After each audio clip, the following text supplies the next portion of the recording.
Some of the most expensive words in the trade business are... Before I get to that though, let me welcome you back to the channel, and I look forward to today's episode. Those words are, coming from your customer, they can get started. That usually means that the job is not ready to be finished. The crew is sent because the date arrived, not because the job is ready. The company records a start. What it actually created was waiting, extra trips, unfinished work, and a later invoice. This happens in plumbing, HVAC, electrical, construction, or almost any field service business. The problem is not that people failed to stay busy. Schedule does not mean ready. Planning the work and releasing the crew are two different decisions. The date on the calendar does not create materials, information, access, or customer decisions. In this video, I will show you what one early start actually costs. Then I will give you a simple test that you can run for 1 week. The goal is not to delay work. The goal is to release work that has an actual pathway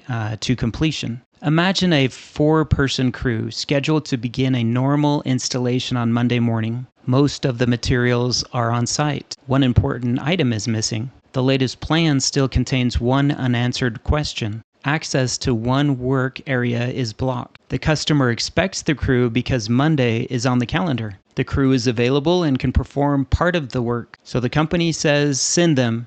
They can get started. The crew arrives and unloads. They complete the first part of the installation. Then they reach the missing item. One person begins calling the office and the supplier. Another person looks for work that can be completed out of order. Someone leaves for a supply run. The unanswered plan question stops another part of the job. The blocked part of the job still is unavailable. The crew stays active, but the planned job is not finished. Ready Enough created a start, but it did not create a completion. The schedule says the job started on Monday. The time card says 4 people worked 8 hours. The purchasing record shows that someone obtained the missing item. The field report says the installation is partially complete. Every record contains a piece of the truth, but none of those records says, we released work that was not ready. Management may treat this as a small field problem. The crew may even be praised for working around it. But working around missing readiness also creates hidden work. Partial installation must now be remembered, protected, and completed later. The missing decision still needs the owner. The return trip still needs the crew and a truck. Customer is still expecting the next scheduled start. The invoice still waits for the work to be finished. The cash still waits for the invoice. The company did not avoid a delay. It just moved the delay to other parts of the business. Start with one job released before it is ready. The crew waits for information. Then someone makes an extra supply run. The crew completes only part of the planned scope. That partial work becomes another open job. The company creates a return trip, competes with newly scheduled work. Another job moves, and another customer needs an explanation. First job completes later. The invoice gets out later, and the customer pays later. One early start has now affected labor, purchasing, scheduling, billing, and cash. The problem did not stay on Monday. The unready release traveled through the whole system. Now, let us make the cost visible with a simple hypothetical example. This is not an industry benchmark.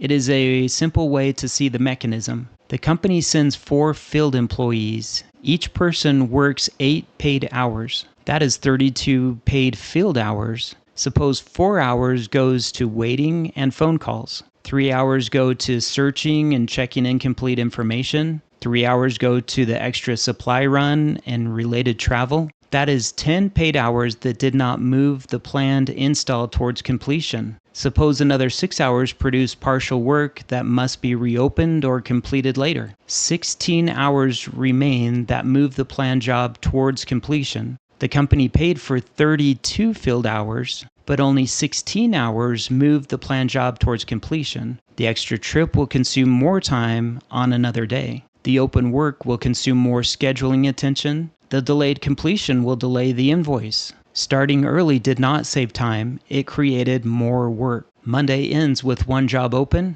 Tuesday already contains a different customer commitment. Wednesday becomes the first open place for the return trip. The original Monday job now occupies Monday and Wednesday. If Wednesday was already full, something else must move. The calendar now contains new work and recovery work. The schedule looks full, but the company no longer knows how much is truly executable. One early start can make 3 days less reliable. This is why a full schedule can still produce poor flow. The problem is not always is it the tool or the scheduling tool's fault. The tool can only organize the promises that it received. If unready work is treated like ready work, then the schedule will lie. The answer is not to push the crews faster. The answer is to protect the point where planned work becomes released work. Planning is always allowed. You can quote the job. You can reserve a tentative date. You can order materials, confirm decisions, and prepare the customer. But planning does not give permission to send the crew.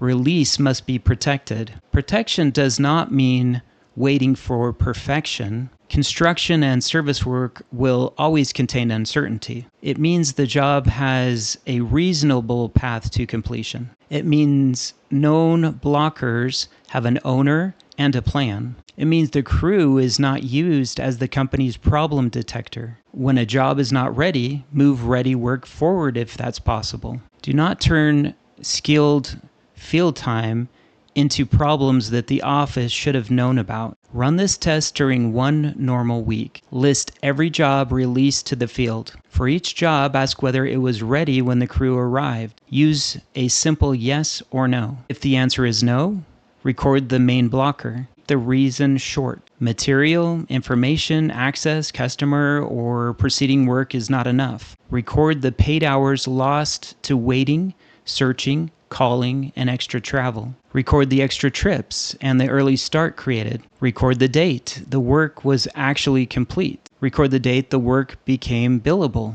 Do not ask the field to write long reports. Use a few reason codes and actual time. At the end of the week, find the blocker that created the most lost hours or return trip. Fix the largest repeat cause before you add more work to the calendar. Do not measure success by the number of jobs started. Measure how much work finished and is actually ready to bill. A protected release creates a better day for the crew. It also creates a more trustworthy schedule and faster cash. Plan early. Prepare the work. Release only when the job has a reasonable path to completion. Planning is always allowed. Release must be protected. In the next video, I'll show you the 5 things that must be true before a crew is released. Like and subscribe if you want practical operating systems for growing trade companies.